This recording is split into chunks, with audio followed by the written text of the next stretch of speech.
Démystifier la banque.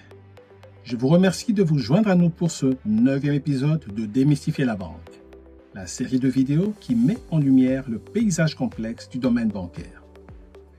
Tout au long des 8 précédents épisodes, nous avons vu les différents types de banques lorsqu'on les catégorise en fonction de leurs activités. En effet, j'ai passé en revue 6 types de banques. La banque de détail, la banque d'affaires, la banque d'investissement, la banque coopérative, la banque centrale et la banque mondiale. Les banques peuvent être aussi catégorisées en fonction de leur statut juridique. On retrouve la banque coopérative, ensuite la banque commerciale et enfin la banque publique. Ces différents types d'institutions bancaires coexistent pour répondre aux besoins diversifiés des clients.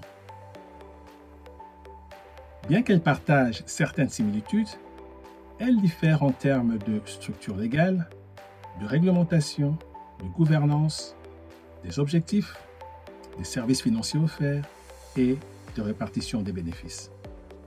Je vais donc présenter un aperçu général de leurs distinctions. Premièrement, la banque coopérative. Au point de vue de sa structure légale, la banque coopérative est généralement constituée en tant qu'une coopérative. Pour rappel, une coopérative est une forme d'organisation économique et sociale dans laquelle un groupe de personnes se réunit volontairement pour poursuivre des objectifs communs. Tant qu'au point de vue réglementation, les banques coopératives sont non seulement soumises à la réglementation bancaire générale, mais sont également encadrées par des réglementations spécifiques qui régissent les coopératives dans leurs pays respectifs. Au point de vue gouvernance, les membres de la banque coopérative en sont également les propriétaires. Chaque membre détient une part égale et a le droit de participer aux prises de décision lors des assemblées générales. Au point de vue objectif, les banques coopératives sont guidées par des valeurs de coopération, de responsabilité sociale et de solidarité. L'objectif principal des banques coopératives est de fournir des services financiers à leurs membres plutôt que de réaliser des bénéfices pour les actionnaires externes. Les bénéfices réalisés par les banques coopératives sont réinvestis dans l'entreprise ou distribués aux membres sous forme de dividendes. Au point de vue des services financiers offerts, elles offrent une gamme de services financiers tels que les comptes d'épargne, les prêts, les services de paiement et les produits d'assurance. Deuxième type de banque, la banque commerciale. Au point de vue de sa structure légale, la banque commerciale est généralement constituée en tant que société par action, réglée par les lois et les réglementations applicables aux sociétés commerciales. Au point de vue réglementation, les banques commerciales sont réglementées par les autorités financières et doivent se conformer à des règles strictes en matière de capital, de liquidité et de gestion des risques. Sur le point de vue gouvernance, les actionnaires externes détiennent les actions de la banque commerciale et ont le droit de participer aux assemblées générales et aux prises de décision. Au point de vue objectif, les banques commerciales sont motivées par la maximisation des bénéfices et la création de valeur pour les actionnaires.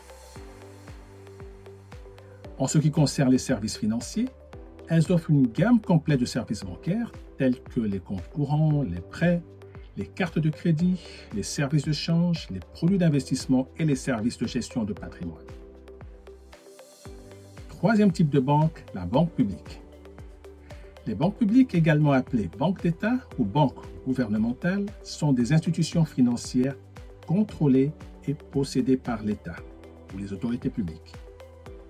Au point de vue de leur structure légale, les banques publiques peuvent être créées par des lois spécifiques qui régissent leur constitution et leur fonctionnement en tant qu'institutions publiques.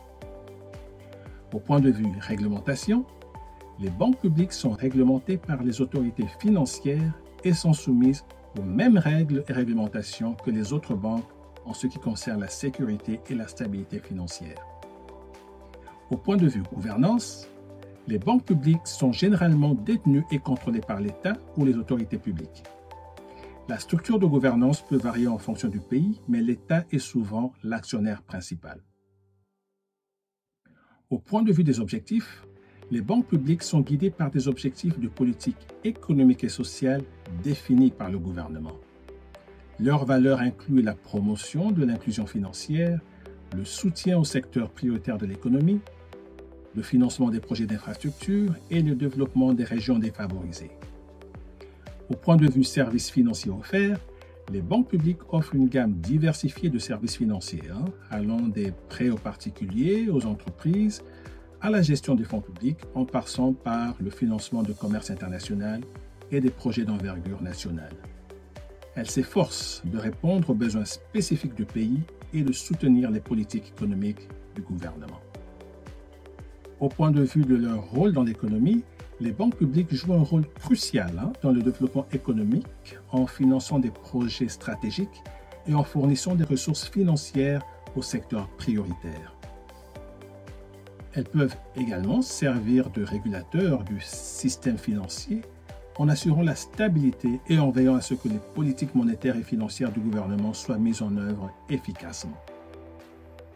En résumé, les banques coopératives, les banques commerciales et les banques publiques diffèrent par leur structure, leurs propriétés, leurs objectifs et d'autres points. Alors que les banques coopératives sont orientées vers les membres et axées sur la coopération et la responsabilité sociale, les banques commerciales visent à réaliser des bénéfices pour les actionnaires externes. Et les banques publiques sont contrôlées par l'État et ont des objectifs de politique économique et sociale. Comprendre ces différences permet aux individus et aux entreprises de choisir la banque qui correspond le mieux à leurs besoins et à leurs valeurs. Et voilà, c'est la fin de ce 9e épisode sur les différences entre les 3 types de banques en fonction de leur statut juridique. J'espère que cela vous a permis de mieux comprendre ces différentes formes d'institutions financières. Si vous avez aimé cette vidéo et si vous souhaitez rester informé sur les prochains, n'oubliez pas de liker cette vidéo, de la partager avec vos amis et de vous abonner à ma chaîne. Cela m'encourage à continuer à produire du contenu éducatif et informatif. N'hésitez pas à me faire part de vos commentaires et de vos suggestions. Merci encore et à bientôt pour de nouvelles vidéos passionnantes. Restons connectés et ensemble, démystifions la banque.